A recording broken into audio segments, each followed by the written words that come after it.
And in other news tonight, the grandson of Ernest Hemingway, a writer in his own right, John Hemingway, has expanded into podcasting.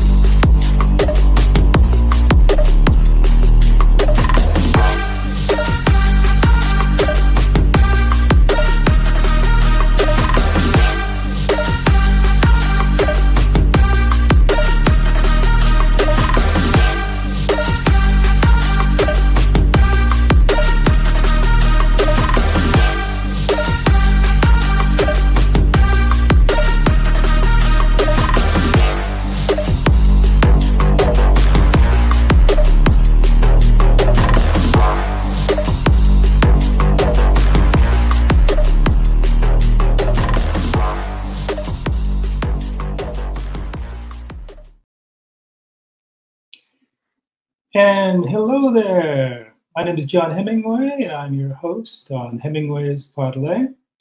Today we have another special guest. It's Joe Grant, who is a writer, and I mean he's been writing quite a lot, and also a newspaper man.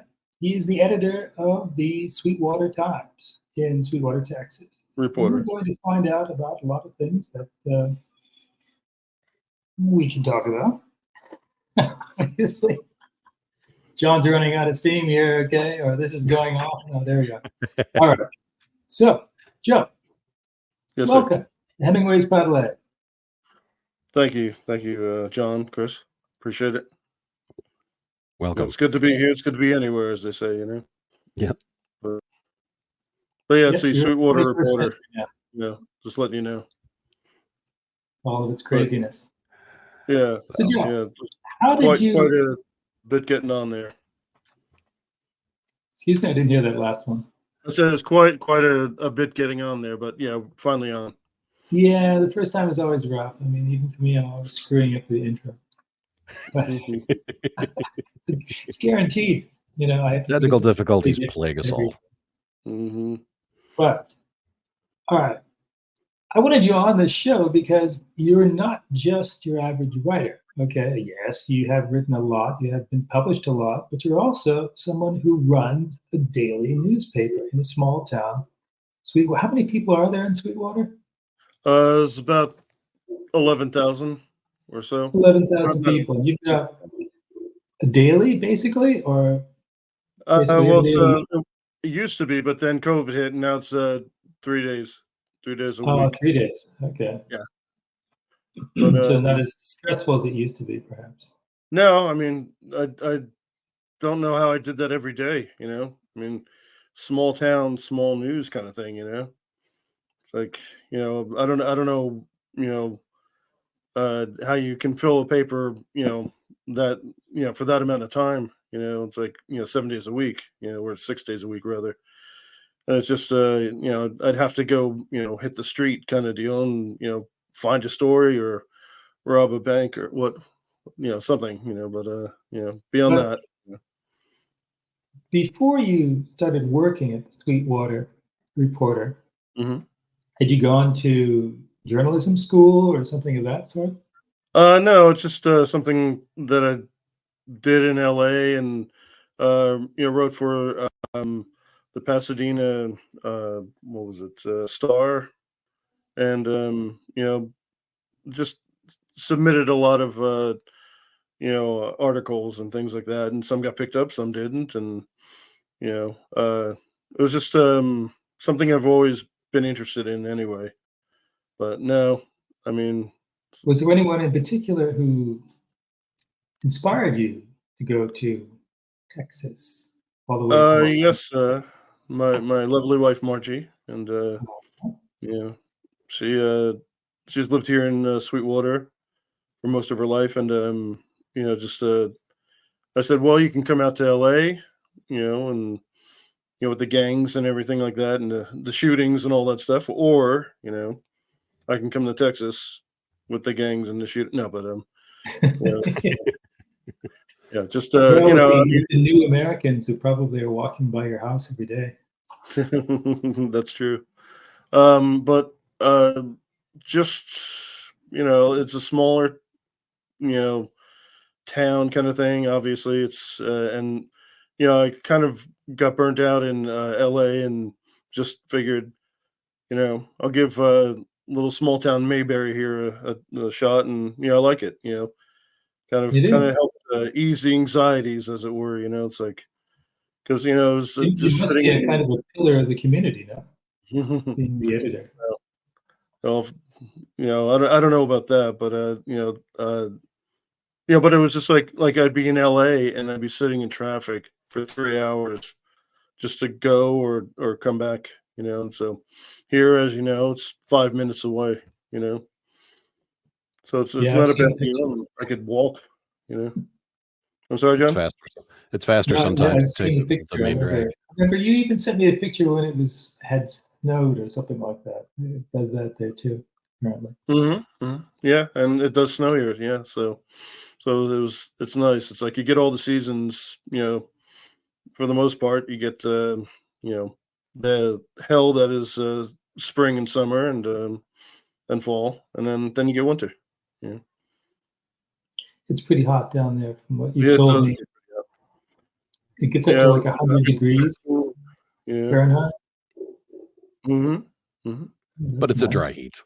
Right. Yeah. It's like an oven. Okay. So, Joe, what Yes, sir. got you into writing? Well, it's something I've always done and will always do. And my mom said when I was 3 years old, she said, "What are you doing?" And I said, "I'm writing." It's like, "You're writing. What are you writing?" "I'm writing a book." And then, At you know, 3? huh? At 3 years old? Yes, yes, at 3. Hmm. That's precocious.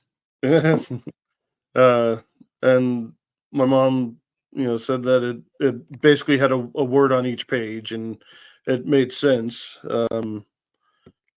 As a 3-year-old mind, can. And I asked her, so, I don't remember that, but where's the book now? My mom said, "Oh, I threw it out." And I'm like, everybody's a critic, So 3-year-old, you're already a success in your own mind, but a failure to your mother. Yes. so it set me up, for all the agents and all that thing, that kind of stuff. It's Sure, like, sure.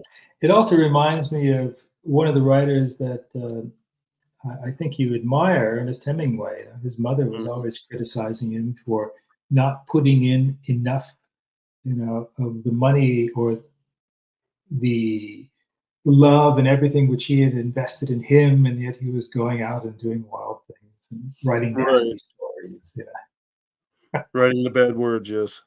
Mm. Um, but then, I went to a private school, and they threw literature at us like crazy. I mean, when I went to public school, they're like, "Well, we're going to give you this book to read or whatever, sign you this book." And I'm like, I read that like in sixth grade, it's like we were reading Macbeth and all that kind of thing, and Silas Marner, and just different things that you get in high school. But I was like, sorry, I already did this, So, I mean, that kind of You were already helped me. reading before you got into school. You were writing your own books, and then Hmm. afterwards, you were, I guess you could say, a voracious reader. Hmm. Yeah. I remember kids coming up to me in the hall and saying, "We're supposed to read that?" And I'm like, "No, it's I just, I picked it up at the library or whatever. I wanted to read it." And they're like, "Oh, thank God, I didn't want to read that," that kind of a thing. And I'm always reading, you know, uh, something that interests me, obviously. And like I remember reading Journal of the Plague Year by Daniel Defoe, Oh, and wow. somebody was like, "Why are you reading that?" I'm like, "Oh, because it interests me." I'm preparing myself for 2020. You should have told them. Always got visions too. Then. Right. And then, as one reads good, books, there's also the bad books out there, and that kind of, pushed me to write a little bit, because I'd be in school, and we'd be reading some awful story, they're not all incident at Owl Creek. It's like, some of the stories are, that they give you, they're just a little bit to be desired. And then, just, it was like, I could do better than that, or I hoped I could, you know. Yeah, I think most writers are that way. I could do better than that, or his Hmm. stuff is crap, or Hmm. this is Well, is abominable, or whatever. Yeah, right. Yeah. And it's just, I writers are mean, always competitive, I'd say, don't you think, Joe? I think so. I think so. And then of course, I was introduced to other writers, and then of course your grandfather, and I was like, okay, okay, this is good. Not I bad. like this. So, and then a good writer will also inspire you to write, obviously, and so that's you know thank you to your grandfather, too, you know, and his compatriots. Yeah, well, they were a generation which Hmm. But then really put there's America also on the literary map, I'd say. the bit where you see these things these days with the woke thing, the woke movement, and that What do you that think of it? Or what is exactly this movement woke, if you can explain it to us well, it's just in three everything words? nice, That's good and enough. it's Okay. like everything nice, and just don't offend anybody, and you can't write that word or whatever, and it's like stupid. There should be no censorship in writing. I mean, In unless you're Texas, do they have hate laws? gonna I don't know. I mean, I guess probably, but who pays attention, John? You know. Yeah. If you I hate think, something in Texas, you just pull your gun out, I guess. Yeah. That's that. well, actually, I So, think you described it hand in perfectly. hand. Wokeism is Oh, censorship. what was Hmm. that, Chris? Sorry. And so you described it perfectly. Wokeism is censorship. You can't Right. say this, and that goes against everything that this country was based on. Hmm. Hmm. But it's one thing to be able to say it. It's another thing for somebody to buy it once it's been said. When it comes to the written word, Hmm. Right. and I mean, we've all had this independently. I'm sure we've all had the conversation about how being a white guy is a little detrimental when you're trying to publish something, or in some situations. I mean, I have stories, not just in publishing, but when I mean, obviously you've been doing this a long time. When did you first actually get published? Well, I mean, there's things in like the school newspaper or whatever, that Right. kind of thing. But let me see. Um, Probably when I was around 25 or so. Okay.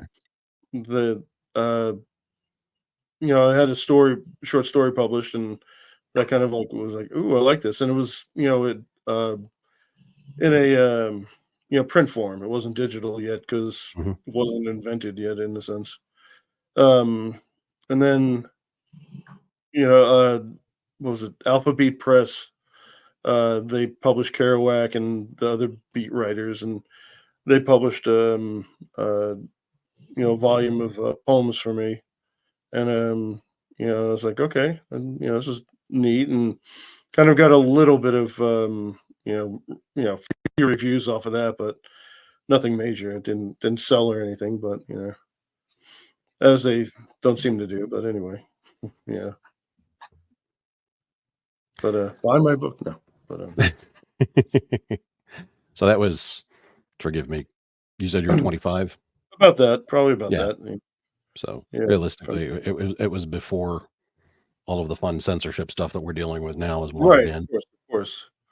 Yeah, well, I mean, back then, it was like, you could write whatever you wrote, and nobody cared. Nobody, got their feelings Really, hurt. apart from, say, maybe libel or something like that, that uh, could Hmm. be could get you in court, but that was it, I think. I mean, you just couldn't go around sort of, slandering a person and their reputation or something like that. Right. Yeah. But if it was fiction, we would be able to tell. That was the thing. Hmm. But now you've got a whole list of words and um,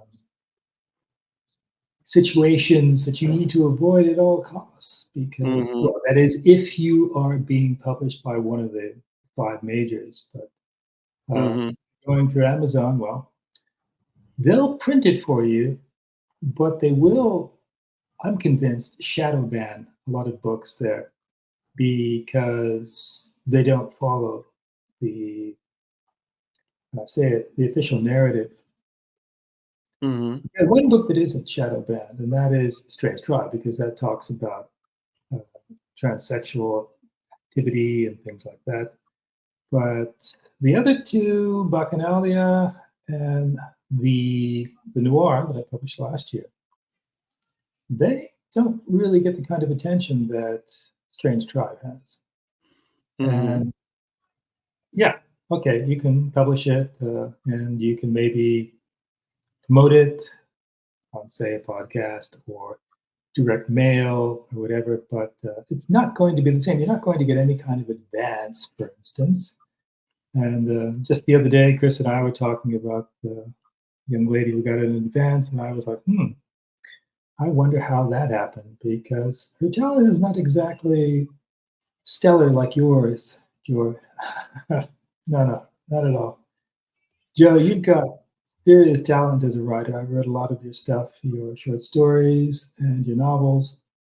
And unfortunately, in this period, I'm not saying you won't get published, but probably you'll have to do what a lot of us do until things change. This is my opinion. If anyone wants to put in their 2 cents and correct me and say, John, no, you're all wrong. It's no problem here for white men. But yeah, this has been a frequent sort of been a topic of ours, and we talk to each other almost every day through emails. How's it going? And he'll send me his latest stuff, and I'll send him mine.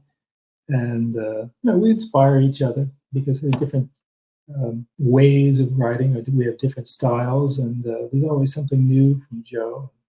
He seems to find interesting things from my work, so I think it's good. Mhm. But this is not the world that we thought we would be in at this time of age in our lives. And it has to do with so many different things that are going on at the same time. I really don't know what to call it at this point without Mhm. being trite or repetitive. Or I just think that this is a very different country now. Yeah, It it is. really. It is. And you got to survive anyway, I suppose. And Joe's doing this. I mean, he's working the full-time job there. Well, maybe it's only 3 days now, but still, it's a hell of a lot of work. He has to sort of Still get it 5 out. days. Yeah. Yeah. Mhm. Right. Before he was Well, and doing. then like the thing too, when if you write what you want to write and that kind of thing, and it offends somebody, then you get the whole cancel culture thing happening to you, which is mindless to me. So, Joe, how many books have you published? Well, are we talking published or an unpublished kind of thing? Because it's like I have let me see, there's mm, probably about 5 published, and there's 2 let's see, 2 boxing books, fictional boxing books, and then uh, one collection of short stories with a forward by John Hemingway. Mhm. Okay, and then Oh your yeah, the short, forward. yeah. So, and I'm just trying to get an idea because I mean, I've actually read some of your short stories. Oh, really? Oh, Yeah. I thank think you. quite good. And you're still talking to me. Thank you. Well, hey, I think once at least you told me that you've published over 200 short stories. Well, there's 300 Oh, something 300. Wow. short story. Yeah, yeah, but that's like online and then in print. So A mix. mm, Yeah. and then on top of that, all of the stories for the newspaper. see, that would be a good gig if I thought about it, but no.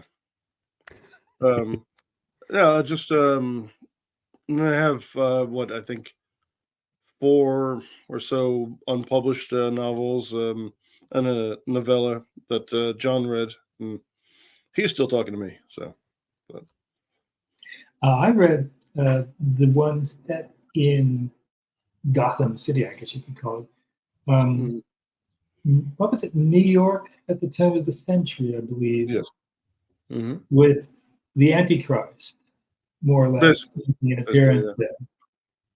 And it was great book. I mean, just he has a descriptive power in this book, which is magical, because you're talking about the 1800s, and yet he set everything there. It was historical horror, I guess you could call it. Right. And I think I inspired him to be a bit more sort of, shall we say, sexual at times. Okay. Yeah. And then he was inspiring me, and I was inspiring him. So that book was extremely well written, but thank you. Perhaps we were too far into the anti-white mania that is going on in this country. It's a bit like, I don't know, you're trying to sort of kill yourself, in the country, because the majority of people here are of European descent. I don't know. So Joe was trying to get this book published, and I was absolutely convinced that this one was going to go, because it was just really good. The characters are crisp, very engaging. The plot is also well structured. Everything was good about it. The beginning, the end, everything. But thank you. Woke. Yes, exactly. That really teased me off, Look, I mean, I could say, oh, well, it wasn't my book. I had Murder in the Florida Straits. I had an agent and all the rest of it and everything. And they're like, oh, no, we're looking for a woman this time. And plus, also, even though your name is, John Hemingway, and your grandfather was so-and-so and everything, we appreciate the commercial possibilities, but we already have an expert in South Florida. I'm sorry. Yeah, that's just I mean, be so stupid. No, not stupid. Yeah, that's the other word.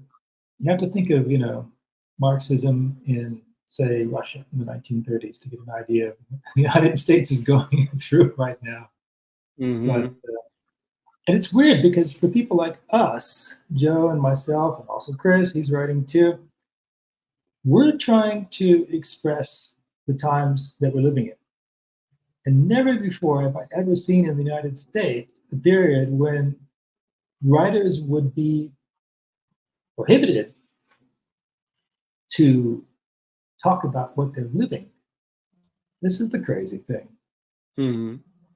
I very much love the United States. I mean, this is where I was born and raised. I did spend a good part of my time abroad, but folks, all right, we have a writer on the show today, and so Joe, you take it over. Well, I just think that this whole woke thing will pass, and this historically unrepresented writers thing will. I mean, everybody's going to be represented in a sense. I mean, if they continue this, so it's like there's not going to be any category. But it does get ridiculous for the section people, and checkpoint people, where it's just like, are you this? Are you that? Well, do you have this heritage? There's the one where it said, looking for a neurologically divergent writer, and the word should matter. It shouldn't be if you check off a list or something like that. Neurologically divergent. Yeah, I always thought variety was the spice of life. Okay, you have some white writers, you have some black writers, female, midgets, trannies, what have you. We can say trannies on this one. I want to tell you that they don't have any hate laws in Texas yet, Joe. So you can say it too. You won't let this be disappeared, sent off to an American Siberia, maybe up in Alaska. No, I'm just kidding. But yeah, that's a big problem. for us as writers. But on the other hand, Joe and I are optimistic. We think that we're writing for the future. In fact, that's what we are doing, because eventually people are going to sort of wake up after all this. Maybe with another president, maybe with another government, who knows? And they're going to say, we'd like books that actually sort of have something to do with the day-to-day reality that we're experiencing. Don't you think so, Chris? Chris? Yes. Yes. He's having one of those moments. I'm well, as I'm looking at it, societally speaking, yes, we are evolving. We are not what we used to be. And keep in mind, I'm the federalist here, it's, but I think that, language changes. Do I necessarily agree with the way it's going? No, I don't. Is it because I don't like change, or is it because I disagree with it? Honestly, I think it may be a little bit of both. Anybody should be able to write, speak, and say whatever it is that they want. It's just that, and from the free market standpoint of it, if that's the direction that the publishers choose to go, then that's the direction the publishers choose to go with that particular ideology. Let's say it opens up the market for another type of publisher. Be it self-publishing is where it's at right now, but if we've joked around about the idea of setting up our own publishing company, and is there a market? Is there a big enough group of authors? Is there a big enough audience for it, or has society changed enough to where we're pushing the Overton window little by little, and is the window moving far enough over to where we're the dinosaurs? Yeah. I mean, that's my big question in all of it. Should we set up our own and try and bring it back, or should we? And it's a collective we. That's not necessarily you and I, but I mean, should we as white guys? That's really the wrong way to word it, because I have a lot of friends who are not white who agree with with this whole conversation. It's gotten to the point to where it's, is the country actually shifting? Is this the direction the nation is going to go? Or is this going to be something that we need to push back against and prevent the window from moving? Well, I think with the financial aspect of it, we'll probably, answer that, I would think. There's agents where, I've seen where they're like, I'm looking for and this is literally true. This is, nothing I'm making up. It's like, I'm looking for the next gay werewolf novel. And I'm like, what?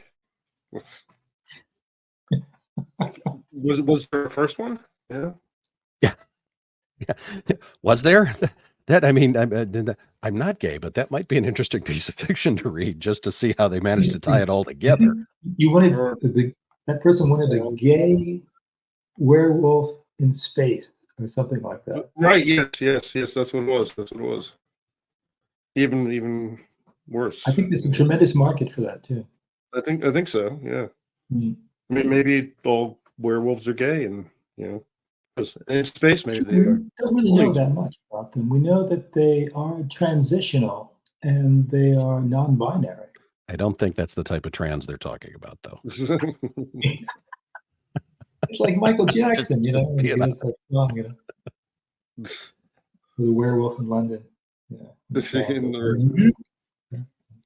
But they just compartmentalize these things, and just it's ridiculous. It's like, what if you're the white guy with the best gay werewolf novel or something? You're out of luck. Shakespeare was probably writing gay werewolf novels, back in the day, but they didn't really have sort of a publishing industry, and so he had to make it. There was a play which was made out of one of his books. Exactly. The bar. But always has things to do. Mm-hmm.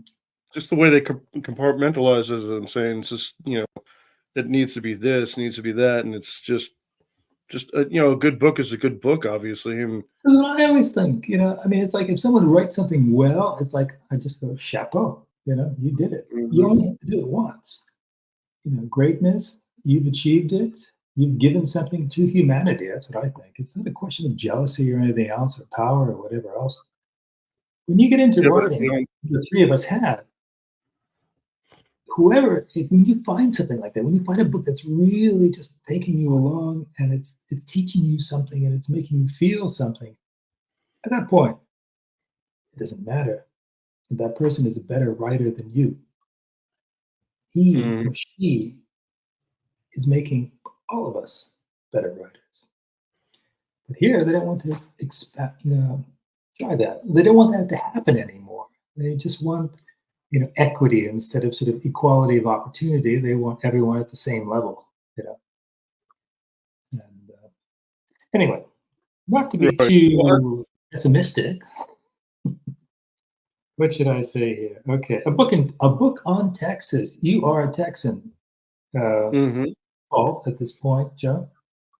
Yes.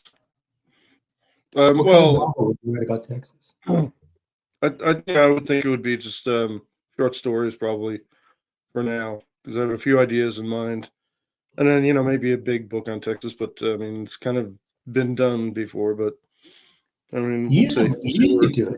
I mean, you've got the accent down, and you got to get her done, all that sort of stuff. I don't have a. Was it a dog in the race or whatever the saying is out here or whatever, or a Dog in hat, the race, the Dog in the dog race. knows Yep. that sort of stuff. Yeah. Okay. Are something. you partial to it? Huh? Are you partial to it? No, No, okay. that's just me coughing. Yeah. Now, would these be Yeah. modern short stories, or would you go back into I Texas's would think so. past? I mean, I would think so. I mean, but I have like a lot of my older short stories are they have like a Mexican theme, like of like maybe of like 100 years ago or so, maybe 200, that I kind of could a thing. definitely see you doing that as a horror book also. Think of Hmm. Cormac McCarthy. You could be, the next one to write, Cities of the Plain, that sort of thing. Hmm. Yeah, I mean, Different books. we'll You see you'd where. have it. You'd have it, Joe. Yeah. Hmm.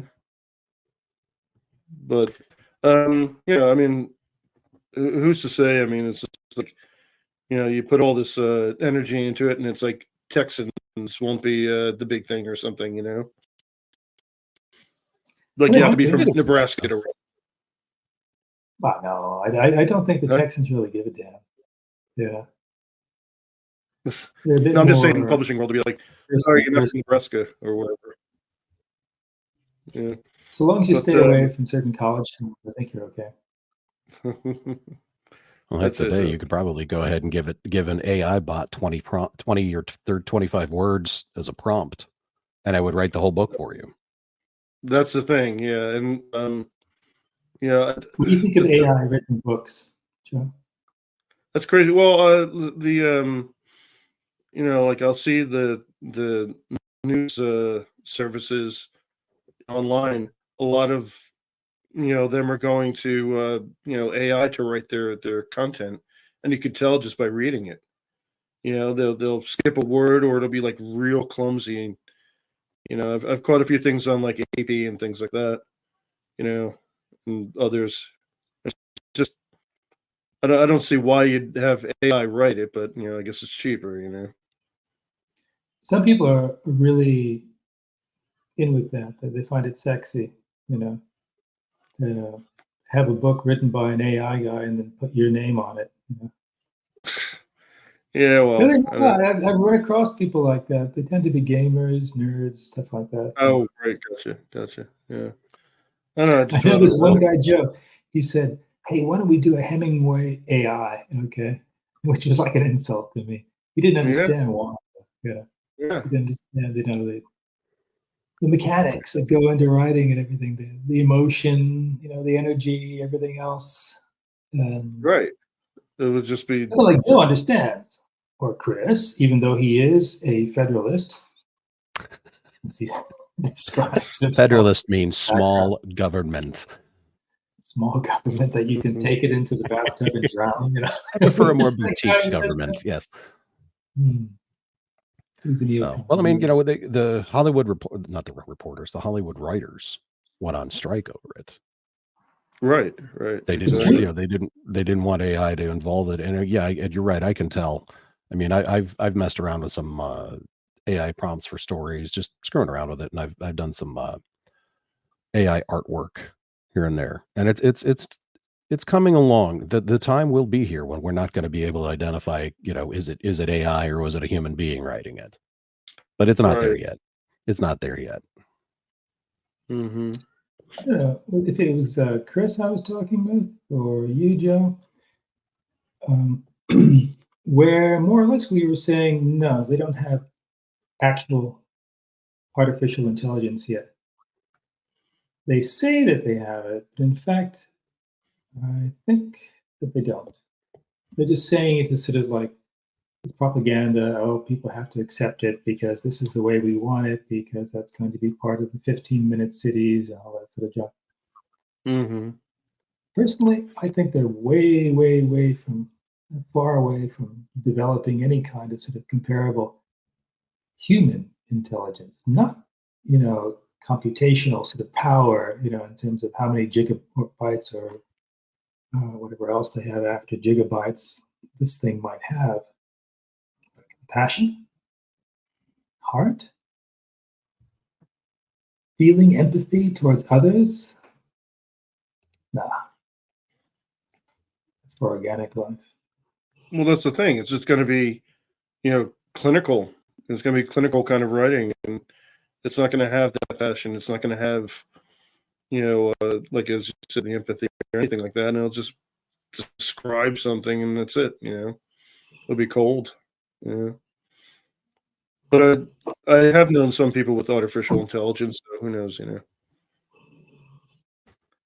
But I don't see it writing. Yeah. I don't see it writing for us anytime soon. No. I mean, hopefully not. I mean, it's going to be, a sad day when, the number one book is going to be, AI generated. But because then, they gave a Nobel Prize to an AI generated book.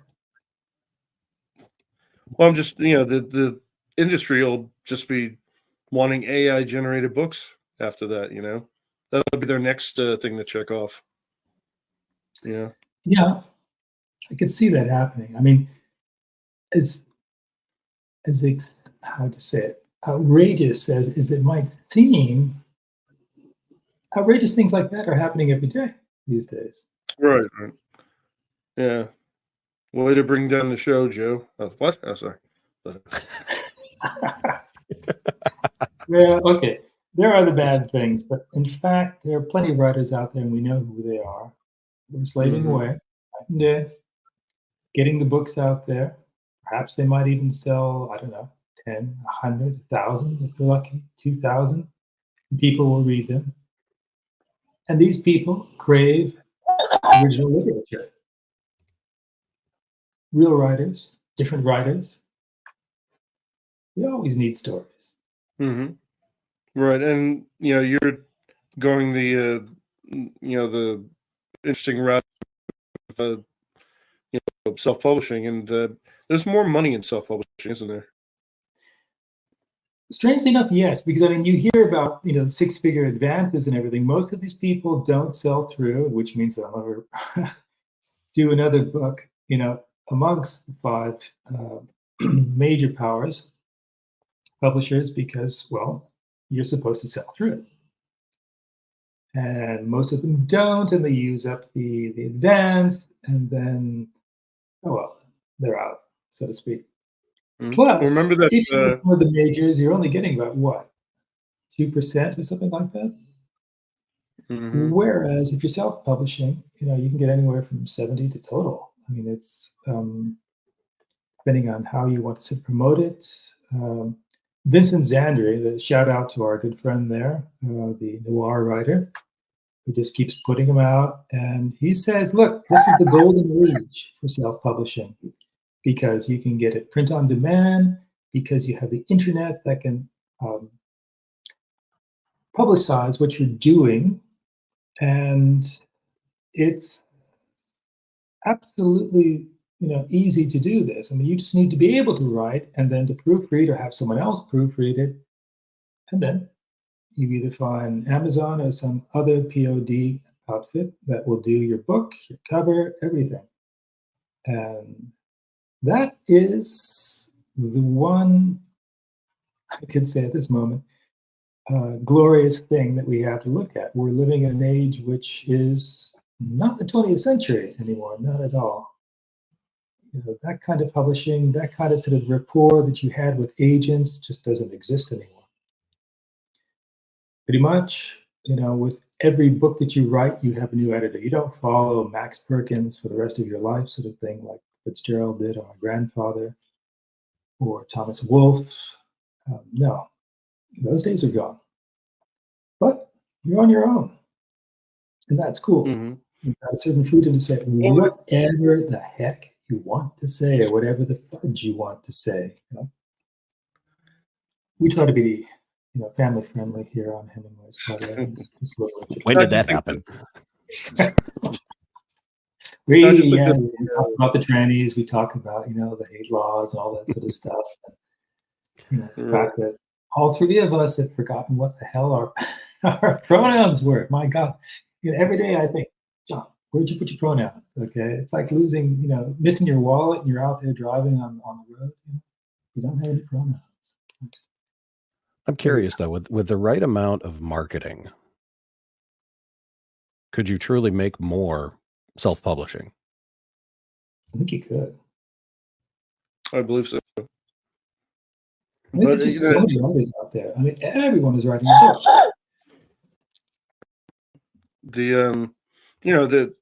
Because if you go to traditional publishing and you go with the agent and all that whole bit, it's not like, as John was saying, it's not like the old days with Max Perkins and those sorts of publishers. It's just, you would be with the publishing company for life if you wanted to. And these days, it's like what's trending and what's hot or whatever like that. I remember the one guy, the one agent that I sent to, he said it's not trending, and thank you, no, whatever. And then what was it? 6 months later, or something, he wrote, this is trending. This is trending. Can I take another look at it? I'm like, oh my gosh, it's like, did you like the book? Trending 6 months ago. Yeah, exactly. Yeah, and then 3 months to print. Yeah. Well, that's the thing. I think you've got to build a name for yourself. You have to build a following, and you can only do this by publishing these books and by promoting yourself as best you can. Look, I mean, Vincent Zandri has been doing this over 2 decades at least, okay, if not longer. And he originally started out with one of the majors, and then it didn't get published, and then he got the rights back, and then he was going through crazy periods, But now he's just doing it on his own, and he says the important thing is to keep the rights to yourself as much as you can, because in the old days they would take all the rights for 20 years, and didn't really give you that much, because once you've gone through the advance, most of the books were going to be sold in the first couple of months, and they knew that too. So this is where all the promotion comes in, stuff like that. Right. Well, remember that one, and again, I think the problem with modern publishing goes back to the agents, and then they're having to, as I said, check off the list and all that kind of thing. Remember that one, I won't say writer, blogger that I told you about, that she spent the whole advance and yeah, and then the publishing company was, because she had an agent, because she was trending. Yeah, they gave her like 100, 600, six-figure number. Yeah. Okay. She just blew it. I don't know. And then they said, "Where's the book?" And then she's like, "I don't know how to really write it." but she spent the advance. This is And where then- an AI would have come in really useful. You know? There you go. An AI No, blogger. I don't remember the whole story, but didn't the woman that wrote 50 Shades of Grey, wasn't it actually just like a blog that just I think trended, so. it kept going, and believe she so, kept yeah. getting more and more people, and she just squished it all together into a book? Mm-hmm. Yeah. Well, at least Yeah. that was her writing the book. I mean, you Yeah. may say it's trash, you may say it's just porn or whatever else, but let's give her credit at least for writing the book. Right. Ghost wrote it, she wrote it. You know. Mm-hmm. Yeah. But that's a problem. It's like you have a blogger who's not a writer, and there's people think, oh, I wrote my name or wrote an email. I'm a writer. That's not exactly it. You have to have passion about your craft and put all the hard work into it, and it's just not everybody can write, as we know. No, but it is when you get down to a talent. I mean, you have to have something of that sort. Even Ernest said, if you don't know what is good with your writing, he said this to this one disciple of his in Key West at sometime in the 1930s. He said, if you don't know what it is, then, well, maybe you shouldn't be in this business. It's true. And, I mean, you know when you write well, and and you can go back to it and pick out all the bits that you don't like or whatever, like through the editing, obviously. But sometimes you'll see it. It's glaringly obvious to you that this isn't that great, and so you work on it. But it just seems that too many people, and I guess it's just the age we live in too. The characters and the texts and all that kind of a thing, where it's like they want it brief, and I like the way you're doing your books. The chapters, the way they're brief, because it's like the attention span for people doesn't seem to be there anymore. It was the same back when what was that thing that just a second, I'll get the book for you. Classic. Whoa, 2 seconds. Proof that we're live, folks. And the conversation wanders off anywhere, including the guy who the place is named after. Sorry about that brief interruption. We used to have, paid help, but they all ran away. Raymond Chandler. Okay, this was written in the 1930s, I believe, around 32, thereabouts. And I was reading this book and getting inspired by it in terms of the structure of the chapter and how it can, yes, be extremely brief if you want it. I mean, if you've said what you need to say, okay, bang, and off it goes to the next one. And I like that. I used to write a lot more, well, not write a lot more, but the chapters were longer. But as Joe was saying there, the attention span these days is amazingly brief, because everything that we see, everything we do, our messages, our letters, it's quick, it's short, it's to the point. That's it.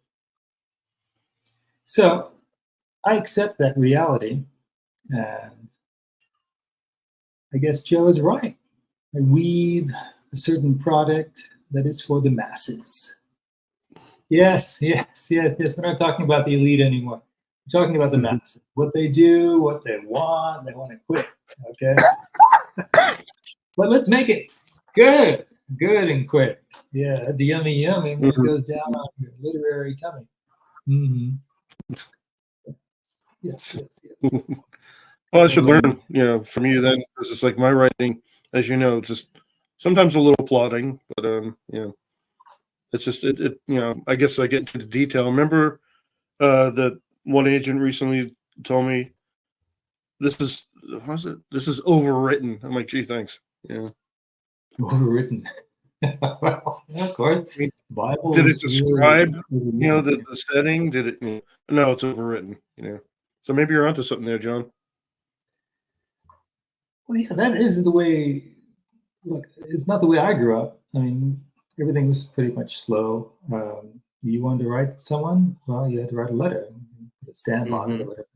You wanted to call someone, there was no video chat like in Star Trek. That only happened way, way, way past that. And perhaps they didn't cancel you as much, because they had to sort of deal with you as a human being. You know? Maybe you were an awful human being, but they still had to deal with you.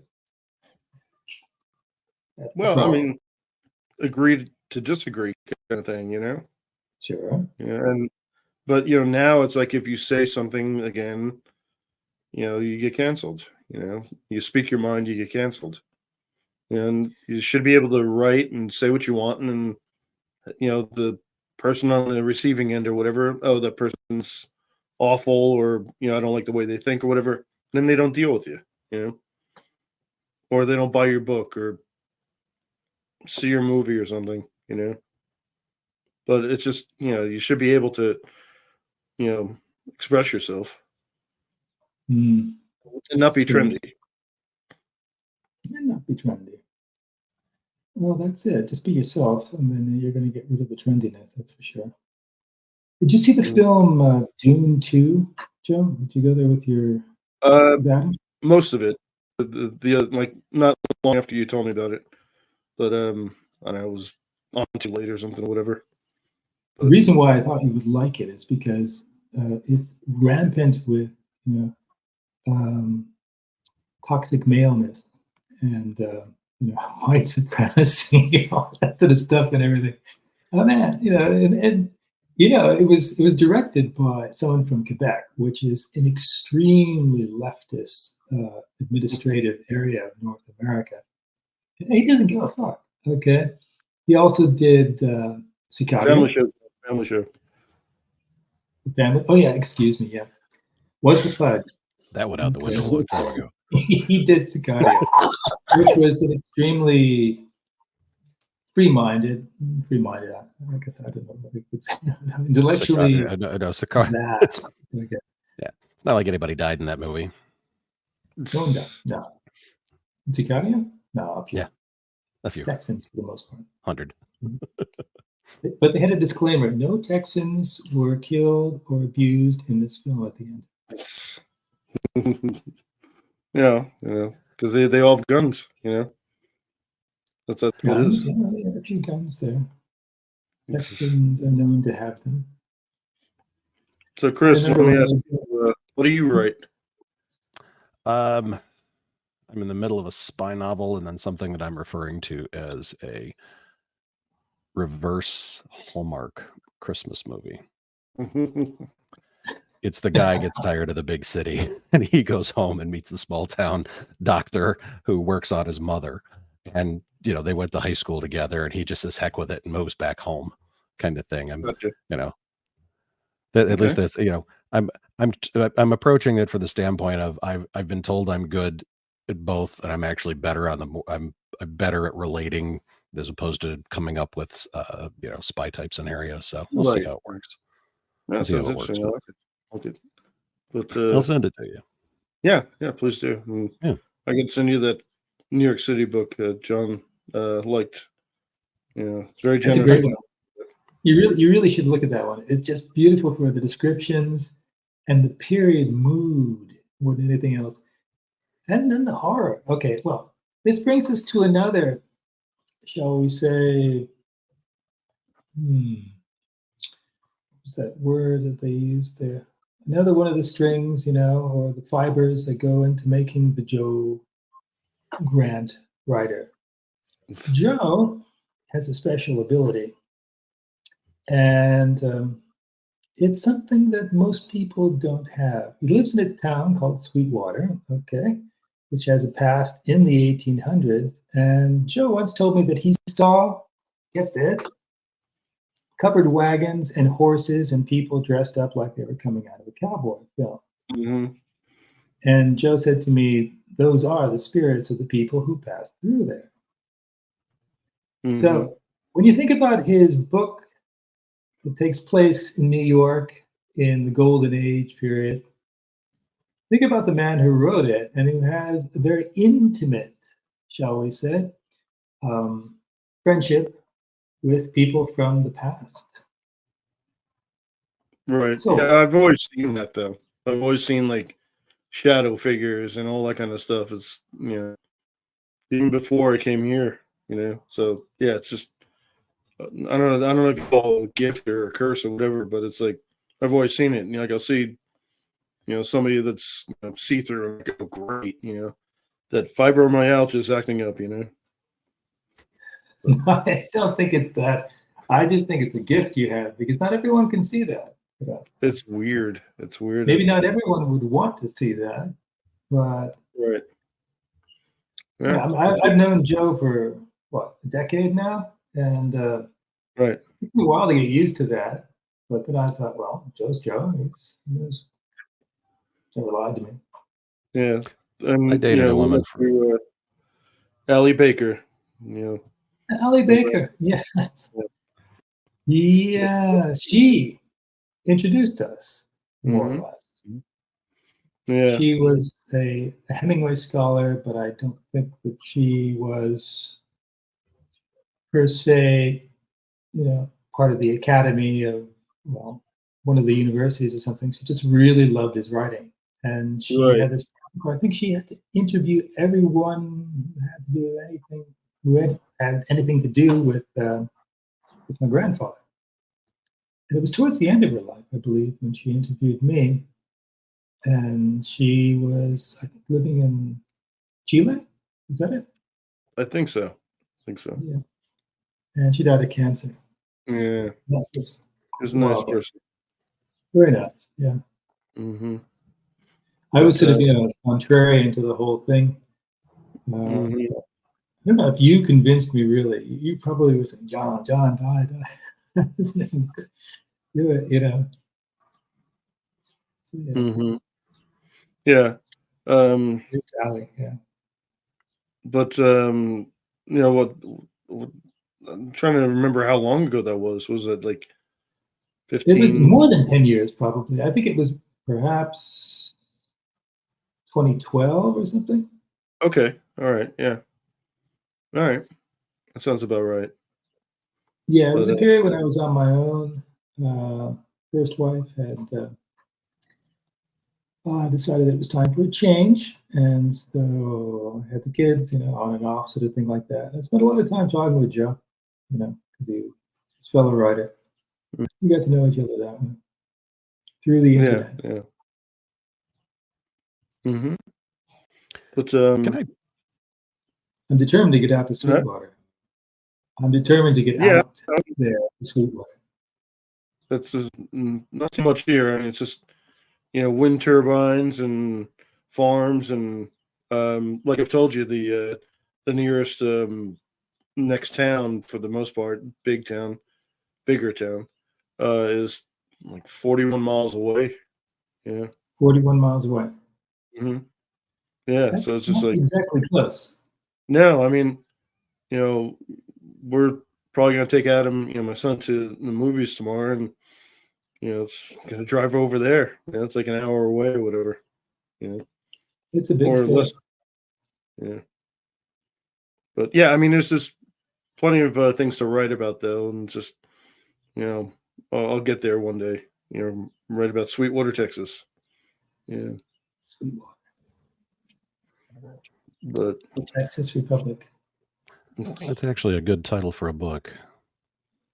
I'll write about it. I'll write about it someday. Oh, there you go. I like that. I'll write about it someday. Guess what date it is?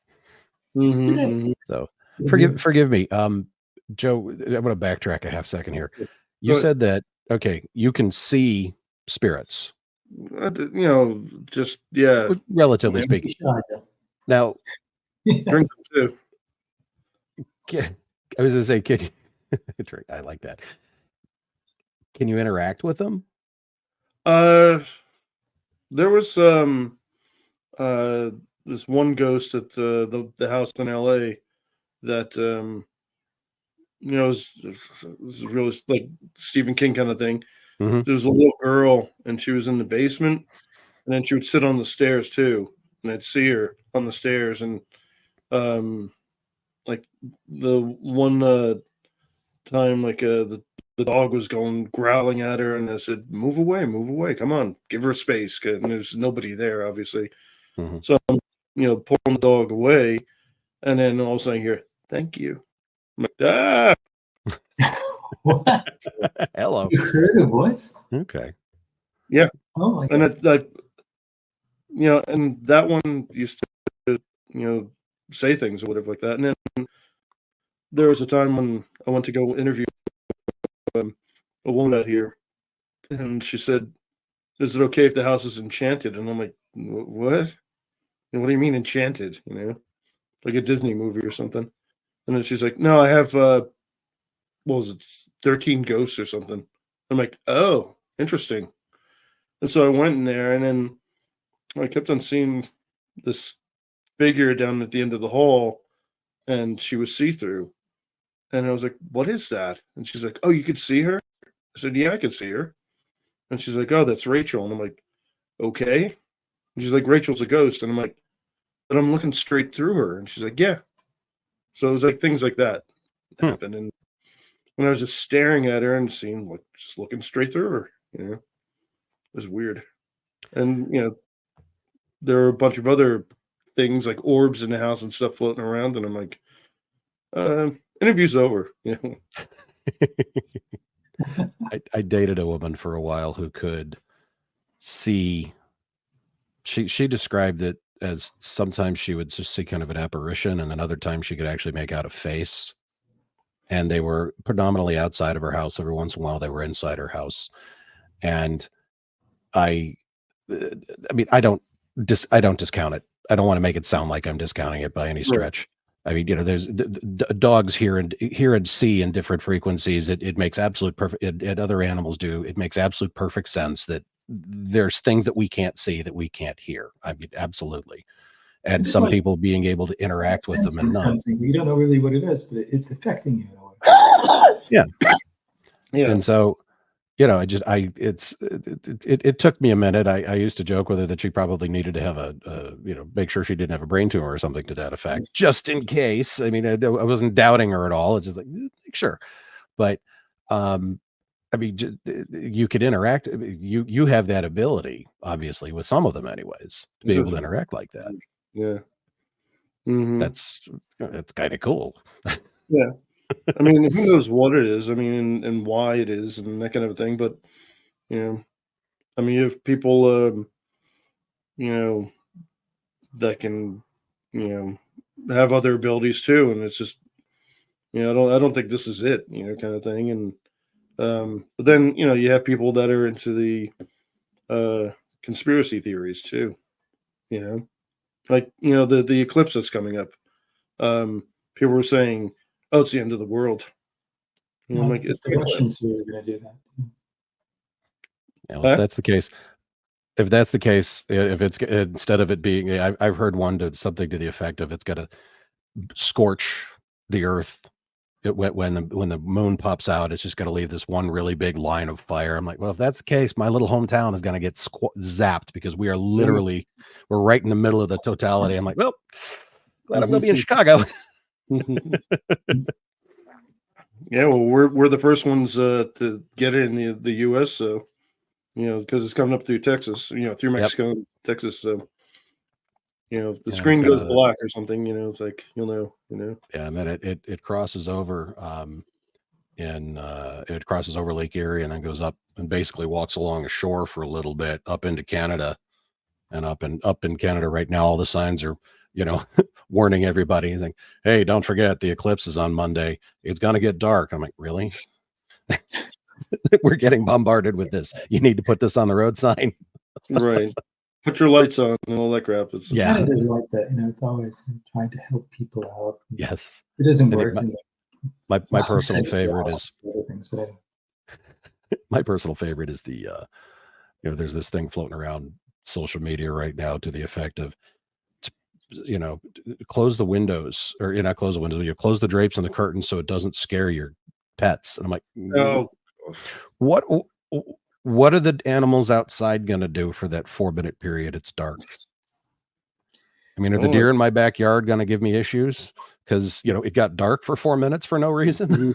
They're all going to go crazy. They're all going to go crazy. Well, and the cicadas too, they said they're gonna, all come out, the trillions of them. Yeah. Well, that's nice. Some parts of the country are getting a 7-year and the 17-year together, and then others are getting the 13-year, and it's going to be a lot of bugs. It's going to be a lot of bugs. Merchants is going to say, my advice for the day is to buy stock in a company that makes windshield washer fluid. There you go. That's merchant's money advice for the day. Enjoy. Okay. All right, guys. So we have basically solved all the problems regarding the wokesters and publishing and the differences between being published by the big houses and by doing it on your own. And we heard something about Joe's life in Texas and what he does there with the newspaper and also his writing. And he's a really lovely kid. He's about 6 years old, and he just wants to know about everything. He's super curious, and everything is wondrous. It's beautiful to see. On that happy note, I would say that perhaps this has been, well, not perhaps, it's been an extreme pleasure of mine to have Joe on board here because for a long time, I've been waiting. It was a long time this morning, trying to get this thing going. Oh, well, yeah, that happens to everyone. You think you've got the right equipment and everything, and then maybe if you do, you're not using it correctly, or you're supposed to plug it into this slot or that slot, or like me, turn this up if I need some gain, or not, So in the end, it works. Difficulties plague everything. Yes, that's just the way it is. It's the reason why artificial intelligence will never actually take over. I'm artificial intelligence because I don't really have any intelligence. I don't know. It's something that's like those Super 8 sort of, cassettes that you put in your car. It's slow but rock solid. Yeah. Okay, so who do we have next up in podcast land so we can tell it to everyone? We have got, oh my gosh, yes, we're finally going to get Carol Tedesco, an expert in Spanish silver coins of treasure and everything that revolves around that very interesting world of hers. So stay tuned for that next week. And I believe the week after that, we've got a good friend of mine, Bill Green, who is the president or king of the Cocktail Museum of America. And he has a lot to tell and many drinks to speak about. And we're going to talk about also the books that he's written regarding cocktails. I think there's To Have and to Have Another that was based on Ernest, and then there was Cocktails in the 1930s. I wrote the foreword for one of the books, and I called it Subversive.